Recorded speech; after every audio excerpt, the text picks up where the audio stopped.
Quaye, the show about what people do for work, at work, and what motivates us to move. Each week, I'm talking to successful people who have ditched their 9 to 5 to carve out their own particular brand of happiness, or who have stayed within the status quo and become entrepreneurs in their own right.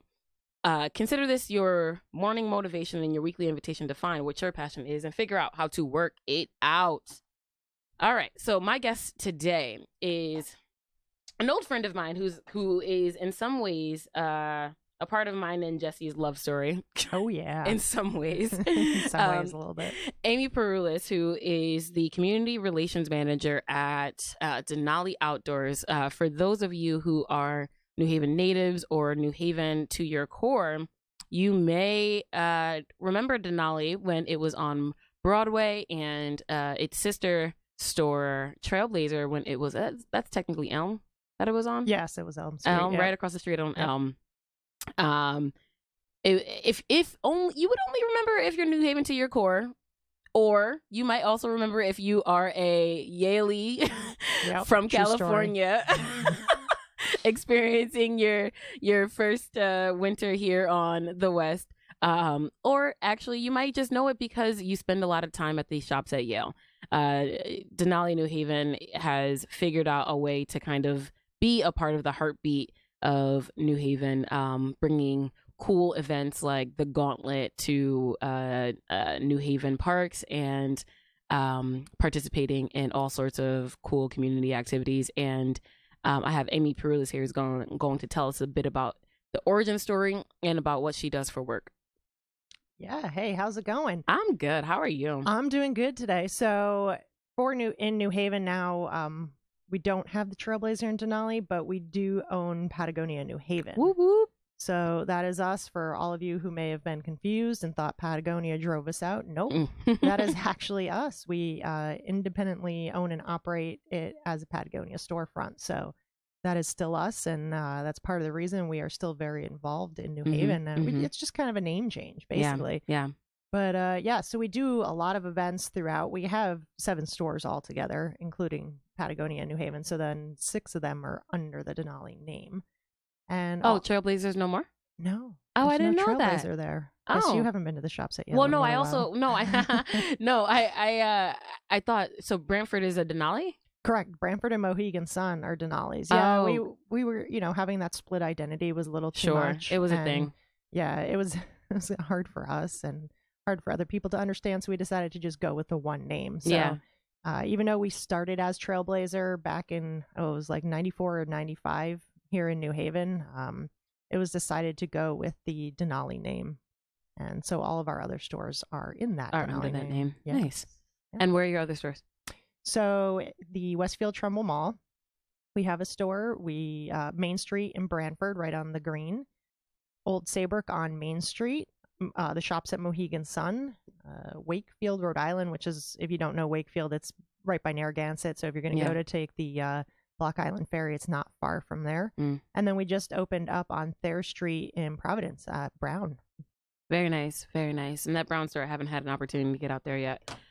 It's really cool. Yeah, I know it's a bit of a haul, but we actually have a living wall in it. So when you're going really up to the second floor, it's a plant wall. It's a live plant wall that gets watered from behind. So there's some kind of watering system built into the wall to keep it irrigated and alive year round. So there's that's really cool. Live plants in the store. Okay, so that's an attraction. That's a reason for me to go.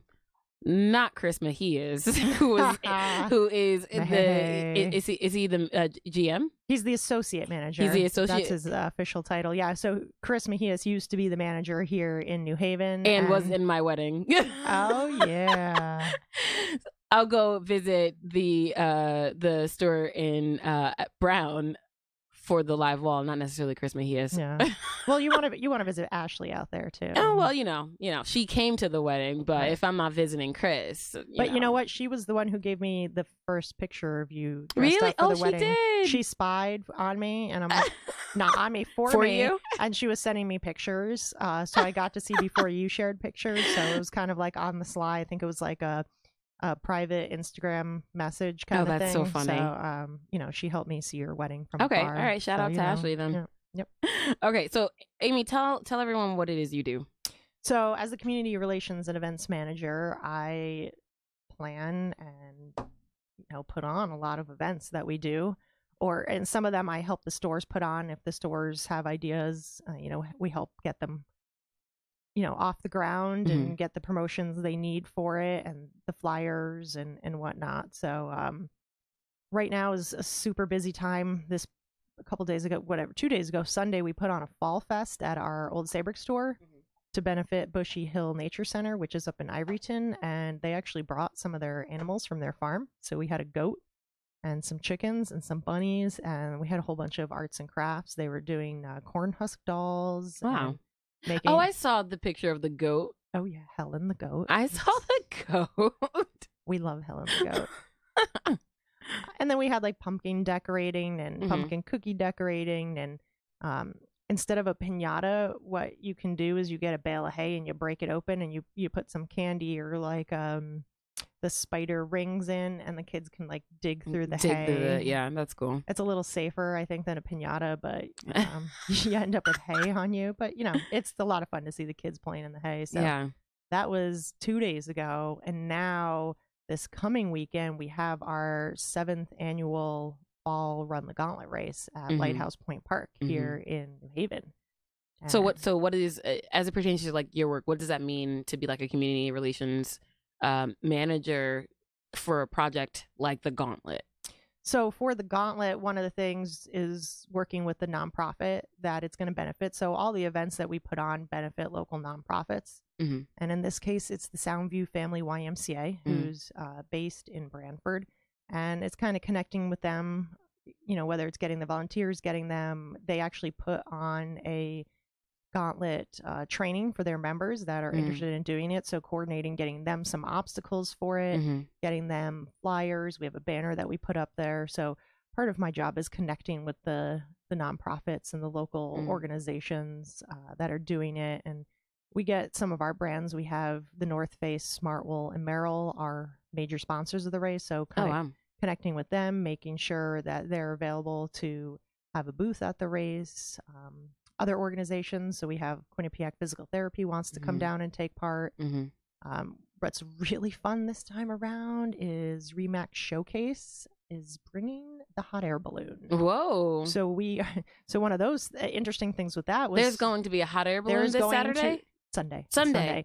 This Sunday, yes, there's going to be a hot air balloon. So one of the interesting things with that, because it's so close to Tweed, was kind of making sure that everybody checked the FAA regulations. The hot air balloon could get off the ground. So some of it's, connecting with the local businesses that maybe want to be sponsors, connecting with the nonprofits, seeing if there's anything that can be donated for it, or, connecting with our brands to help put it on. Yeah. So this episode is a little bit different because, like I said, the show is about what people do for work, but I also like a lot of origin stories. And I typically I'd like to have, the founder of an organization or, and as well as folks who are currently working with the organization. So I know Chris Howe worked with the organization. Founded the organization. Can you tell us a bit about Trailblazer Denali's origin story? So it was actually started as Running Start. It was a store called Running Start, and when Chris got involved, it's when it became Trailblazer. So it's back in, again, 94, 95. It's kind of, I think it's 94. But I know we put 1995 for a bunch of things internally. Not sure why, but so again, 1994, and we started here in New Haven at the shops at Yale, and we had the store, and that was the flagship. Yeah, it was the store. It was the one store, and then we needed bigger space because at the time we were doing things like rollerblades, and I think we had hardcore mountaineering things like ice axes and plastic boots. What? Yes. And we moved to another spot. Actually, I think it was closer to here, where we're at right now in Elm Street, and because we needed the bigger space. And then over time, a bank wanted that space. Oh no! That was on Chapel. That was on Chapel. Okay, that was on Chapel, and folks will recognize that space as the current TD Bank building. There we go. Yeah. Yeah. thinking it's over here, but no, I over was in Chapel. Yeah. I was working at that's College and Chapel. I was working at this was 2007 to 2006 to 2009. I was working at Info New Haven. Okay. Yeah. And I remember being across the street from Trailblazer for a period of time. Yeah. And then, so TD Bank wanted the spot and kind of gave us a great offer. So we're like, all right, we'll move. We went back to the shops at Yale, but again, the space was a little too small. So that's why we opened the Denali across the street, and we separated and put because we had so much North Face, we put the North Face stuff over there, and then some of like Nike and Merrell shoes. And from there along the way, other places open, like at the shops in Mohegan Sun opened up. We had a store in Guilford on the Green, and again, we needed to kind of move to a different location, and that one moved to Brantford. At one point, there was a shop at the outlets, and sometimes you try places for a little while and it doesn't work. So being at the outlets didn't work. We had a spot in Cheshire, and we thought it would get great traffic because it was right along Route 10, but turned out a lot of people didn't actually turn into that shopping center. So you give some things a try, and some locations don't work, but then you have other places that there was also Enclave for a period of time. Oh my goodness, how could I forget? So we used to have 3 shops here in New Haven. The skateboard shop Enclave, and we got out of the skateboard business. So it's interesting to see some of the things we used to sell again. Like, we have a flyer back from that first Trailblazer shop of doing a rollerblade demo, and I think it's like the funniest thing to see, because it's not something we would do even think about doing. I don't know. Rollerblades are kind of coming back, but not on the East Coast. We don't have boardwalks for that. I know. And actually, it's more of the old school skates too, not just the rollerblades. Exactly. Yeah. The 4 wheels. So. Oh well, I was in San Francisco this past weekend, and I'm in Union Square, and I'm walking to the Museum of Ice Cream, and there's this Museum of Ice Cream. Yeah, it was really great. Not so great if you're lactose intolerant, but really great otherwise. And on my way, there was this like night skate meetup, and apparently they had been meeting since '95 with night skates. And night skating is a particular thing because your wheels roll up. I mean, I'm sorry, you light up. Yeah. Wow. So that was a thing. Maybe you could bring it back. Yeah. You just also have to start a meetup. Right. So, I mean, a lot of things that happen on the West Coast then do come over to the East Coast. Eventually, right? No, I don't know. I hope the buyers aren't listening to this. They're going to be like, Amy, be quiet. We're not doing rollerblades. We're not doing rollerblades. Don't get people excited. Yeah. So we're stop trying to make rollerblades a thing. I just like to play roller hockey. So, so we actually do a lot more of the soft goods, like the jackets and fleeces, than the hard goods. I mean, we just do have the tents and sleeping bags and whatnot, but rollerblades is considered a hard good. So yeah, that's really not as much in our wheelhouse. So unintended. Was it intended, or was it intended after the fact? No, that was. Oh, okay, cool. Totally was. So how did you come to be involved with Denali? So I kind of have a fun roundabout story. I was actually an elementary school teacher.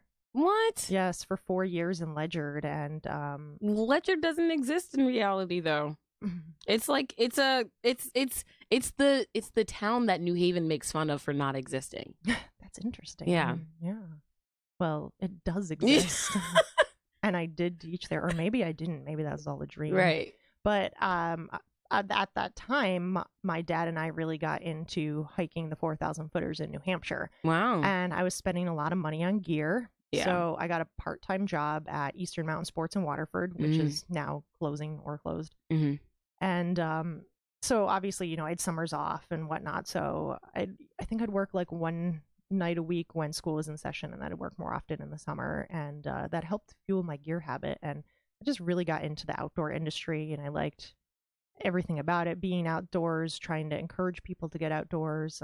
I started writing blogs for EMS and actually doing some of their social media on Facebook, and decided to give up teaching and try to find a full-time job in the outdoor industry. And that's how I came about being in Trailblazer. So when I started with Trailblazer Denali, I was more focused on social media and helped out with events. And now it's kind of that I do both with a huge focus on events and get that going. So yeah, I mean, like my undergraduate degree is exercise science. I have a master's in education. And yeah, now I'm in marketing and community relations. So do you ever miss teaching? A little bit sometimes, but there's been so much junk with the Common Core and administrative stuff. You know, I had good kids. The parents were always good. What year did you teach? What years? Grades? Grades 4th, 1st, 2nd, and 2nd. Oh wow. Okay. So yeah, the kid, having the kids and teaching them to read. Like when you're in 1st and 2nd grade, you're really teaching kids to read. You are actually teaching kids the turnaround from the first marking period for a 2nd grader to the 4th marking period is like huge. It's ridiculous. And like really teaching them some of that math and stuff, like seeing that growth was just, so incredible. But I almost feel like I can touch more people now with the, the outdoors. So one of the things that hasn't come up is we have our own nonprofit, the Denali Foundation. And so again, all the events benefit local nonprofits with our focus on getting more kids outside and protecting our local outdoor spaces for everyone to enjoy. And last year we donated $57,000 to local nonprofits. Wow. One of my favorite things that we donate to is actually to help cover field trips for New Haven Public Schools. And it's so that every child in K through 6 can attend, or maybe K through 5, can attend an outdoor field trip at Common Ground. And that's a lot of fun. Twice I've actually gone along on the field trips with the kids to, kind of see what they're learning and, seeing what our money is going toward. And it's just such a pleasure. And although at the same time, it's a little heartbreaking because some of these kids, it almost appears that it's their first time in the woods and out and like lifting up logs to find bugs. And, that was such a big part of my childhood. And that there are these parks here and, Common Ground is in New Haven and parts of West Rock are in New Haven, and not having these kids and families realize that that stuff is right here, that you can go and those trails are free to go on, and the things you can learn and explore. And I mean, so I think this field trip program is super important for these kids to get outside and see nature and know where they can go. So for you, there is a little bit of I'll say poetic symmetry, because you started off teaching kids and now you're sort of full circle, and you might not be in education, but you're still sort of engaging in maybe the developmental process in helping kids along the way. Right. So, I mean, the outdoors really can help you as a learner, because you're like looking, you're exploring. We went along on a kindergarten field trip and they had to build their own fort and no one gave them instructions. So it's just that creative learning and teamwork. And so it's a little different, it's definitely a part of growing up, and but it's not, the reading and writing. But right. That creativity is an important part, and getting people away from the video games and the screen time and seeing what there is outdoors and using your brain for creativity and whatnot. So while you were a teacher, you said you and your dad got into doing the presidentials. Well, it's all the 4,000 footers. All the 4,000 footers. So there's 48 mountains over 4,000 feet in New Hampshire, of which the presidentials are definitely in there. So my dad found this list and decided that we were going to do them all. And were you prepared? You're a teacher at this point. What, 4 years into teaching? How long into teaching were you? That was about the same. So I had just finished up, I think, my student teaching, and I was going into teaching. Oh, so you were transitioning to be a teacher. And when I started doing this. Okay. Yes. And then, so you got into the outdoors. Yeah, it involved a lot, at least for us, it involved a lot of research and reading, different magazines like Backpacker and Outside to get ideas, looking things up, what people suggested, looking up, finding out about the different trails and routes people suggested, and trying to find reputable websites for good information. And so we were very good about doing background information. That's the one thing that kind of frustrates me a little bit now, is that some people go out completely unprepared and don't look for that background information and can get themselves in trouble. But we spent a lot of time studying, if you will. I was a teacher, so I understood the importance of being prepared. The hike was my test, and if I failed my test, I could potentially die, because we were doing winter hikes. in above tree line. Right. So, I mean, Right. we're talking about temperatures well below zero. Mm-hmm. So if I was not prepared, I was putting my life and my father's life at Right. risk. So I'm kind of studying up. You know, I just finished my master's, so I was still in that Study mode. Yeah. study Mhm. mode, and finding out, you know, what's important and whatnot. That's kind of how we got going, and it took us a few years, but we So did them all. and, it took you a few years. And how far into doing them were you thinking about, okay, well, now I need to get a job in this to sustain my new thing? I would say it was my second year of teaching that I got the part-time job at Eastern Mountain Sports. My mom kind of was always pushing for me to have a summer job and something else too, so I wasn't just hanging out in the summer. Mom, why won't mom just let us chill during the summer? I mean, that first summer was great. I did a lot of like traveling and whatnot. It was a lot of fun. I went out and I hiked Mount St. Helens. Nice. That was a pretty cool one, and camped at Mount Rainier and a lot of that stuff. But then it was like the next year, it's like, okay, if you're going to want to do this and you're going to want all this fancy gear. Because after I did camping at Mount Rainier and some minor hiking around it, I'm like, I want to go to the summit. I need all these things, which I still haven't gone back and done the summit of Mount Rainier because it does involve having a guide and a lot of things. But like I started wanting to buy like the plastic mountaineering boots, which are $300. Right. The down coat, which is $300. Right. I'm like, well, I can't afford this, even though, you know, I was a teacher, but like if I can get some gear discounts, I can start getting some of this stuff. Right. So you're 2 years into being a teacher. You start off in your outdoor, I'll say, quest. 2 years. Well, you started off working part-time, chasing the 4,000 footers. And then when did you decide, how long into teaching did you decide to go full-time into the outdoor industry? It was probably in that fourth year. I think that summer going into that fourth year is. So you gave teaching 4 full years. Yes. And then you were like, yep, I'm doing something else. Yeah. And again, I really enjoyed writing these blogs about my adventures and other things I had learned along the way. And I saw people were reading them and commenting about them and like, you know, saying, thank you for sharing this, or, you know, those tips are great. And it was like, wow, this is really cool. This is, you know, my passion. Maybe I can turn my passion into that full-time job. If you will, find what your passion is and figure out how to work it. But technically I'm still a 9-to-5 job, but it's a little bit, you know. Finding a 9-to-5 job that funds your passion or that is more closely aligned to your passion, whether it is an old passion or a newly found passion, I think is sort of at the heartbeat of this show. So do you at all regret going into teaching or getting degrees in that?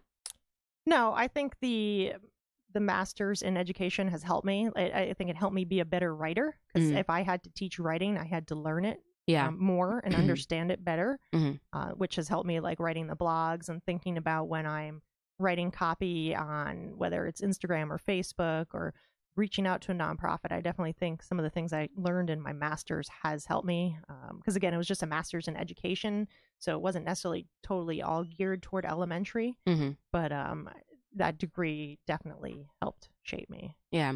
And so is there any part of this transition that has been kind of difficult from... I miss those summers off. Yeah. And those vacations, because I want to travel. My wife and I now every year want to go to a different national park. Yeah. So this year we went to Glacier National Park. Nice. Oh, very nice. Like those pictures? This is very cool. Last year was Shenandoah. The year before, Grand Teton and Yellowstone. And it's just some of those times you're like, because my brother and sister-in-law are teachers and a lot of their friends are, and I still have friends that are, and like they have the summers off and they're traveling, and I'm like, oh man, I wish I could go to this park. It's a little counterintuitive, right? Like I got into the outdoor industry so I could be outside more, but now that I'm in it, I don't have my summers off. But I mean, I had a great summer this year. I was very fortunate because I also got the opportunity to go to a women's outdoor leadership summit that was at a hut at 11,000. Oh, Tessa? No. Oh. It's an Oh, my bad. It's called Project 16X, and it was 18 of us at called High Camp Hut. It was 11,000 feet right outside Telluride. Oh, wow. So it was different people from the industry. Some were influencers. There was 2 ladies that started Latinx, a meetup type event group, and someone who worked for Iowa Rivers, and we had brands involved, like Fall Raven was there and Otterbox. So it was a real mashup of, and there were some artists that are like have huge followings on Instagram because their art is phenomenal, but they like draw pictures in national parks and stuff. And but then it was kind of like that open, no holds barred discussion about different things, including race and inclusion, and how we can get not just more females outside, but more, minorities, and getting, you got everybody, they're outside, but getting them visible, like getting companies to show them out, outside doing things. Like, we're sick of seeing just the white men on everything. And that's not really what the outdoors is about. Right. Even if you look at our company, we have a very diverse workforce. And so we work on trying to convince our staff that they want to be models for us. Really? Yes. That wasn't a thing. No, that wasn't a thing when I was around. I would have loved to be a model. Well, we have Danielle now. Am I still? Can I model as absolutely, an alum? Danielle, if you're listening to this, do you hear that? Mercy wants to be a model for us. Oh no, we'd absolutely love. So, again, getting our staff, and then we, work on friends. I got my niece to model on Sunday because we now carry Ivory Ella. Oh. And so she modeled, but yeah, we would love to have you, get you out hiking or something. And yeah, for sure. Will this be something that I have to say, hey, I'm going to be doing this thing, you want to come? Or is it that you guys will place me somewhere? And is this right? Like, it can be either. Actually, let's talk about this offline. So if you have an outdoor Afro meetup and you want us to come along, that could be cool. Yeah, definitely. And maybe we bring some products we sell for people to model, but nice. Otherwise just have you guys out walking around and just showing, like, this is going on in Connecticut, guys. So right. So, specifically because you guys are a homegrown organization who is so dedicated to doing things for the community. I'm going to pivot for a second because Joan Levitt, I'm going to mess up this last name. You have to forgive me. Joanne Levitt on Facebook asked if you could elaborate more on why you left teaching. Oh, that's, it's a mixed bag because I wanted to get into the outdoor industry. I enjoyed what I was doing in the outdoor industry part-time, and it just seemed so enticing to get into it full time. And again, it was disheartening, some of the stuff going on with Common Core, and you wanted to have these teachable moments with the students, and you felt like you couldn't because you were so much teaching to the test. Right. And there was a lot of frustrations with the that administrative side. Again, my students were great, my parents were great, my coworkers were great, but some of those administrative things, they were kind of disheartening to me. Yeah. And I felt like the outdoor industry was a place that I could go and I could still encourage people. I could still, reach out and touch people. It would just be in a different way. And having them see how great the outdoors is, it's, not just for your physical health, like being outside and walking around, but also for your mental health, and realizing that the outside was such a happy place for me. And it's where I'd go for stress relief, and trying to share that with other people. That so yeah, it was a little mix. So it wasn't just purely, I want to get into the outdoor industry. There was, stuff going on with there was a little bit of a catalyst. Yeah, with the Common Core, and sure. It got frustrating. So if you're just tuning in, you're listening to Work It Out with Mercy Quaye on WNHHLP 103.5 FM, broadcasting live from downtown New Haven. We are also streaming live. So tune in at the newhavenindependent.org, and also streaming live video on New Haven on the New Haven Independence Facebook and the WNHH Community Radio Facebook. Visit facebook.com/New Haven Independent, or just go to your Facebook page and look us up. Today on my show, we are talking sports, not sports. What am I talking about? I We're mean, not talking it sports. is kind We're of a talking about sport. outdoor sports. There We're you talking go. about the outdoors. We're talking about equity and inclusion in the outdoors. Finding your passion in the outdoors. Oh And, yeah. I'm talking about all that with Denali. Denali Outdoors' community relations manager, Amy Parulis, who is telling us about how she transitioned from teaching to being in the outdoor industry. So I'm going to dive back into teaching for a second. And thank you, Joanne, for your question. Did you always know you wanted to be a teacher, or was that something that came later in your life? Like for me, I always knew that I wanted to be a journalist. And the only reason why I transitioned was because I couldn't make it work financially. Right.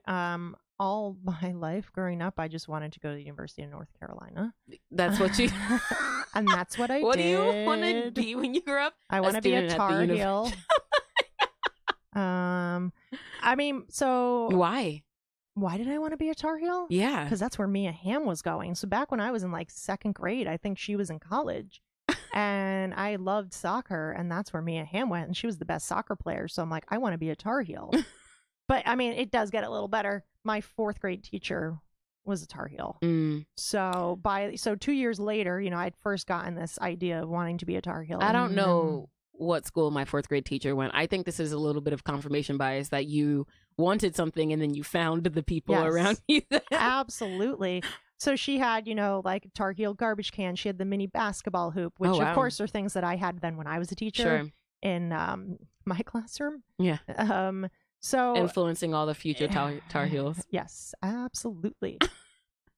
So my mom kind of worked. So she worked in at Creative Play School in Nyack, and then she worked as an assistant in classrooms. So she was kind of in doing in that teaching realm, and it wasn't something I always like, oh, I definitely want to be a teacher, but it's something I thought about. Mm-hmm. So again, as an exercise sports science major, I went into, and because I was also an athlete on the track team in North Carolina, and so right out of college, I tried doing personal training because, you know, I was just fresh off of being an athlete in college and doing all that weightlifting and stuff, and kind of gave that a try a little bit, and just kept thinking about how the teaching sounded like a better course of action. So then I decided to move back home and, you know, get my master's from Sacred Heart and get into the teaching thing, and I've changed a couple times. Yeah, and I think that's not atypical of most people who consider themselves a part of the millennial or ex-millennial, which is a thing. Yeah, I'm right on the borderline. Yeah. Because technically millennials start in 1982, and I'm just fresh into 82. No. That's what I heard today. Not today, yesterday. When I was in San Francisco, this was a huge conversation when I was in San Francisco just now, that millennials are 79 to 80 to 2000. No. Wait, yeah, 79 to 98. 79 to 98. See, and then I was hearing yesterday that some places say it's 1980 to 2000, but other places now are saying it's 1982. And I'm January of 1982, so I'm like on that borderline. Well, I think do I want to be a millennial? I don't know. Well, I mean, do you want to be a Gen Xer? That's a question. I don't know. What are they cool for? I don't know. So, but you know, that all this to say, this is not atypical of ex-millennials or millennials finding themselves trying several different careers before they settle on something, or settle into something rather. And now you're in the outdoor industry, and like what I hear in this conversation, and what I can resonate with is when I started getting into the outdoors, there was I don't know that I would say a learning curve, but a learning period of me figuring out all of the things outdoors, right?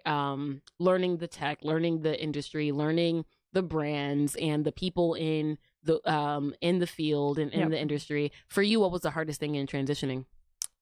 Because you were going from sort of an amateur outdoor enthusiast to, you know, you're in the industry now. Because again, I was going off of, I was still doing a little bit of my hammer throwing because it was before I had my surgery. So even I was out of college and I was back home. Wait.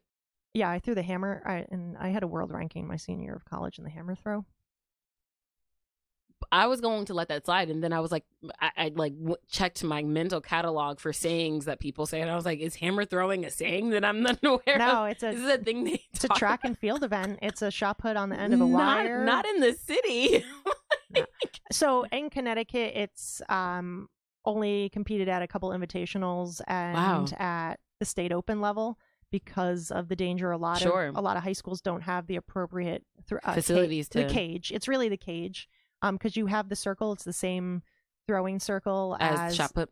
Shot put, correct. So you have the circle. You would just take the board off on the shot put, and yeah. So I mean, so again, I went to East Lyme High School, and at first when I was throwing, we had to go to Connecticut College to throw. Wow. So it's people that have, either you have that facility right there, or you have someone who can give you a ride to that facility. So many things happen in Connecticut that I don't even know. I'm just so surprised with. When I was a reporter up in Torrington, I remember covering an axe competition. Oh, axe throwing? No, not axe throwing. It was saw. Oh yeah. Two people on either side of a long saw sawing the log. A log. That's part of like a whole. What's the name of that sport? Hammerjacking? No. They have a whole like lumberjack games type deal. Yeah, it's very weird things. Anyways, the point was, there's a lot of things that happen in Connecticut that you might not know about. Might not know about. Right. And check out Denali, DenaliOutdoors.com for more information. No, my question was, what were some of the things that you kind of had to get a grip on, and after we got distracted there? Yes. Mm-hmm. So I think some of it was the gear, which you don't have to dive right into the gear right away. There's a lot of hiking you can do. Like if you're sticking in Connecticut, you don't need all that super fancy gear. If you want it and you can afford it, go for it. Have fun with it. But a lot of the hikes here in Connecticut, I'd rather be in my trail runner shoes than, so sneakers instead of hiking boots. So I think the thing was seeing the difference with what the trails were like and the conditions in New Hampshire compared to Connecticut. And like, my snowshoes, I had some basic snowshoes for here around Connecticut, but then when you're trying to go up a mountain, you need something a bit more technical. Yeah. So learning some of that stuff, and some of it was trial and error. Definitely the first pairs of snowshoes my dad and I had were definitely after like the first hike up a actual mountain in New Hampshire was like, these aren't really going to cut it for safety wise. Did you have to turn back around? No, but we were like, we're never going to do that again with these. Yeah. So it was one of those super frustrating things, but it wasn't enough to turn us around. Sure. But it was like, this is just, it worked for this smaller mountain. It's not going to work if we want to continue. Yeah. But again, like, I don't want people to get overwhelmed and frustrated because there's so much expensive gear and stuff out there, because you can do a lot with, just your sneakers and a water bottle and, a map. Yeah. And whether it's a paper map or what I do a lot for the trails here in Connecticut is a lot of the state parks or the Connecticut Forest and Park Association, I take a screenshot on my phone of the map so I don't have to rely on my cell phone service, because there are trails out here that you will lose your cell phone service. Yeah. So, having, water, an extra jacket if it's colder, just having those few things, you can really get out and enjoy our outdoors here in Connecticut with those things. It's when you want to go to these bigger 4,000-foot mountains, when you're above tree line and you have to worry about wind chills and those snowstorms, that you have to start thinking about this other gear. And then, spending the time to learn about, different brands. But that's why it's great if you go into, Denali and say, hey, I want to go and start hiking in the White Mountains. What do you think is good? That's why we're here, is to, help you. And that's the difference between ordering online, where you just kind of guess, which that's what my dad and I did a lot of at first too, and going into a store and talking to someone and, finding out like, oh, well, this will work, but this is better kind of thing. And, if you're doing this, you're going to really want, say, a full waterproof jacket over a wind coat, because it will, good chance it's going to rain on you. So you want to be waterproof, and even explaining the difference between a Gore-Tex and a regular waterproof. And so So, and in transitioning into what, community relations, communications, a little bit of public relations, social media, earned media. Well, what were the biggest, if you will, hills to climb in your learning period? I think one of my things was convincing the company that we should do more paid social media ads. Hmm. Because we're at that time that Where did you come? You jumped into this, and where did that come from for you? How did you know that that's the direction that the organization needed to go into? I still do a lot of reading, Mm. and I get emails from different business organizations that whether it's about marketing in general, or about I guess it's more marketing general, and a lot has been about social media and how showing where print advertising is going, and how many more people are starting to be on Facebook or Instagram and those Mm-hmm. places, and just seeing what's happening. And as Facebook changes their algorithm, and you saw a big drop off and stuff, and it's like, unfortunately, if you want to get your message out, unless you have a post that becomes viral, if you really need to get something out, like about the gauntlet race, we need to pay to have an Right, ad for right, it. right. And so kind of educating other people that, don't have the time to read all about marketing stuff because they're reading about other things. Mm-hmm. And, just like the buying calendars and Mm-hmm. different things of running a business. It's kind of, explaining those things to them, and getting them to understand, like, this is a good place to put our advertising money, Right. and changing things up. And we used to do billboards all the time, and it was so exciting to see the billboard up there, and you're like, oh, so many people can see them, but it's like you don't really know how many people act on a billboard. Yeah, and that's sort of what I hate about most types of paid media.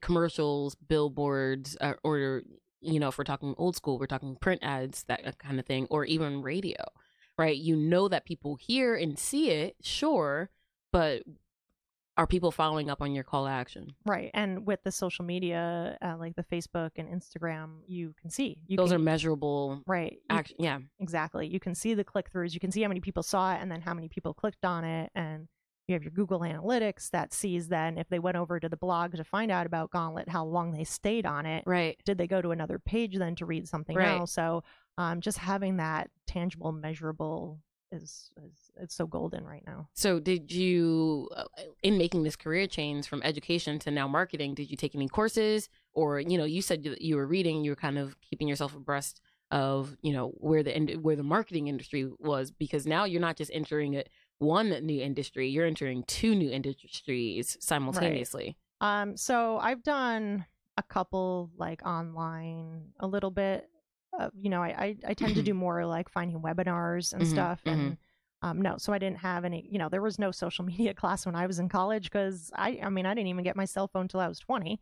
So they didn't have that kind of stuff. Right. They had basic marketing, but again, that wasn't the track I was on. But Yeah.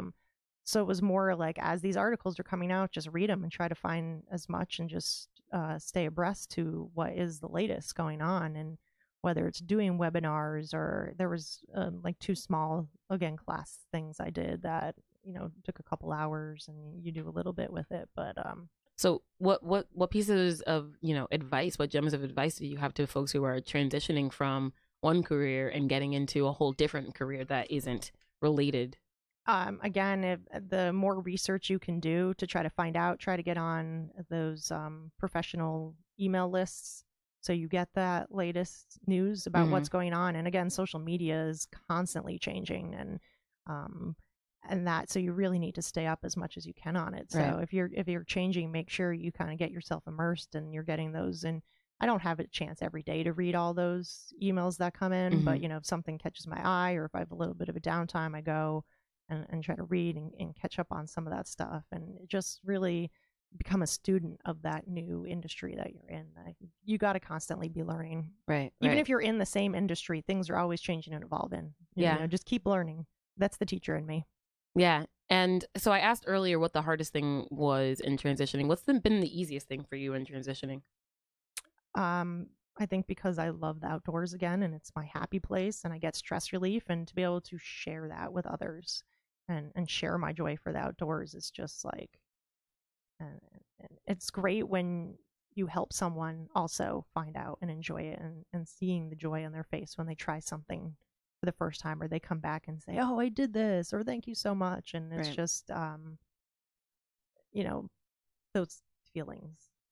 I mean, I guess that, I don't know if that really answers the easiest part, but just the, just stick with what I love and help share that with others. So yeah.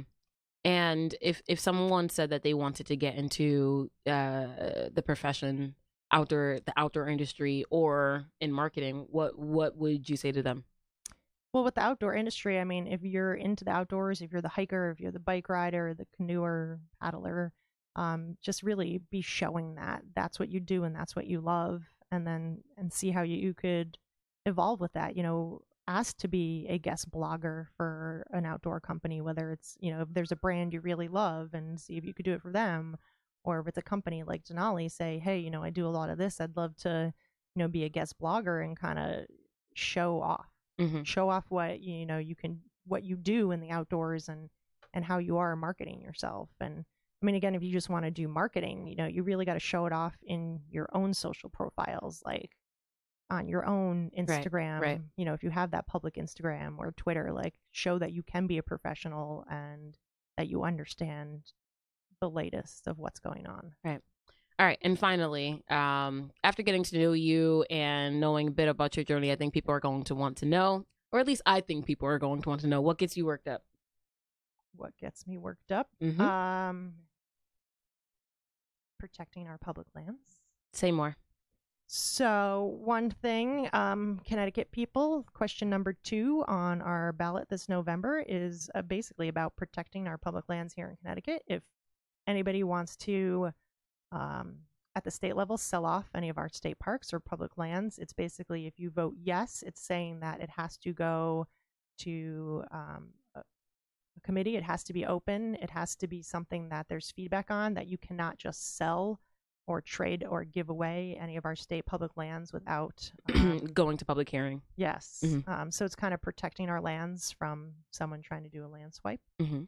So that's a big one.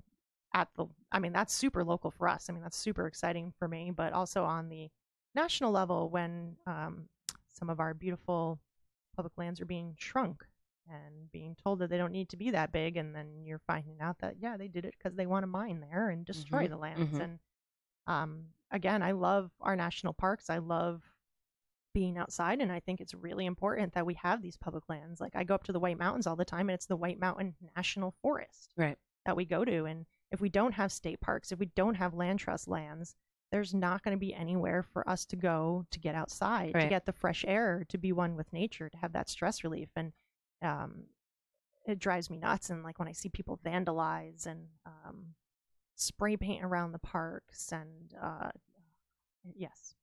anything that wrecks our public lands or takes public lands away from us, just gets my blood boiling. I can see it right now. My face turning red? Yeah, it is a little bit red. Well, thank you for joining us. Oh, thank you for having me. Yeah, for sure. If you are just tuning in and you're catching the last half of it, I just want to go ahead and thank Amy Parulis, the Community Relations Manager for Denali Outdoors, a store that is near and dear to my heart because it's where I met my husband and was able to work in the outdoor industry. You've been listening to Work It Out with Mercy Quaye, the show about what people do for work, at work, and what motivates us to move.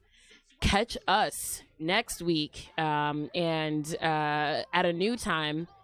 I'll put it in the comments. I'm not sure exactly what that new time is going to be, but make sure to catch us next week. Until then, remember to find what your passion is and figure out how to work it out. I'll put it in the comments.